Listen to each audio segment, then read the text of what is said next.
hija allegazzjoni serja li ħadd għadu ma ċaħada. L-allegazzjoni li fil-Pakistan inħolqu stejjer apposta dwar Carmen Chantar sabiex jattakkaw lil Chris Fern u li dawn l-istejjer inħolqu mill-klikka ta' Joseph Muscat. L-awtur Mark Camilleri qed jgħid li hu jista' jikkonferma mingħajr ebda dubju li l-kampanja ta' misinformazzjoni fil-konfront ta' Chris Fern kif ukoll il-lit il-leminija tiegħu Carmen Chantar qed tiġi gwidata minn Muscat. Għal minn hekk Mark Camilleri allega li l-avukat Sharon Goodell u l-President tal-Partit tal-Labor Ramona Attard qed jitħallsu biex jgħinu lill-eks mexxej tal-Labor. L-aħħar jiem Carmen Chantar li kellha tissospendi lilha nnifisha minn kap eżekuttiv tal-Fondazzjoni għas-Servizzi Mediċi wara li ġie allegat minn gazzetta fil-Pakistan li rċivit ħlas forma ta' tixħim minn kumpanija Revitals saħqet li hemm forzi ta' dlamijiet li qed jużaw lila u lil-binta biex iwettqu frame up fuq Fern. Dan fil-waqt li meta ġiet mistoqsija minn dan l-istazzjon ma eskluditx li hemm involuti persuni mill-kamp laburista.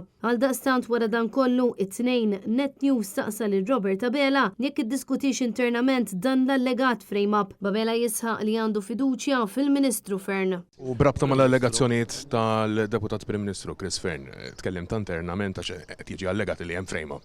Jiena mill-ewwel wara li ntemmet il-konferenza tal-Istat tan-Nazzjon kont weġibt li għandi fiduċja assoluta fid-Deputat Prim Ministru. Fuq il-fiduċja qed nistaqsik għax qed jgħidu li hemm frame up. U dik il-fiduċja assoluta għadni tal-istess fehma dwarha. Mistoqsija kellimx lill-ex leader tal-Labor Joseph Muscat dwar l-allegazzjonijiet fil-konfront tiegħu, Robert Abela qalilna sabiex nistaqsu lilu. Però mhux qed jiġi esklus illi l-frame up qed isir mill-kamp laburista.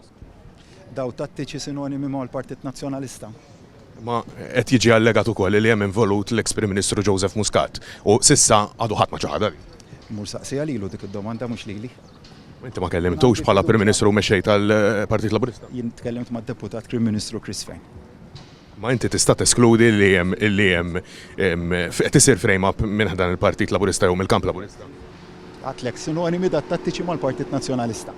Aktar kmieni matul il-jum staqsejna wkoll is-Segretarju Parlamentari Alison Zerafa Civelli dwar din il-kontroversja. X'inhi raġuni għalfejn m'intomx tiddefenduh il-Ministru Chris Fern? Nħallu lill-awtoritajiet jagħmlu xogħolhom u mbagħad wara nkunu nafu l-verità. U fil-waqt li sa issa ħadd mill-Labor ma tkellem jew ċaħat l-allegazzjoni ta' frame up, il-Ministru Owen Bonnici għalinna li l-pożizzjoni tal-Partit Laburista dwar dan il-każ hija ċara.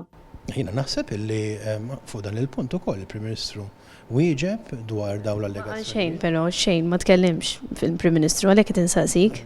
Nikkorreġik, il-Prim Ministru tkellem dwar dawn wieġeb daw id-domandi li sarulu f'dan ir-rigward u m'għandix inżid magħhom ħlief illi nemmen li Dr. Fern, Chris Fern jew Mr. Fern għamel xogħol u qed jagħmel xogħol tajjeb ħafna. Bil-Ministru Bonnici jgħidilna wkoll li ma jafx hekk il-Kummissarju tal-Pulizija investigax dan il-każ.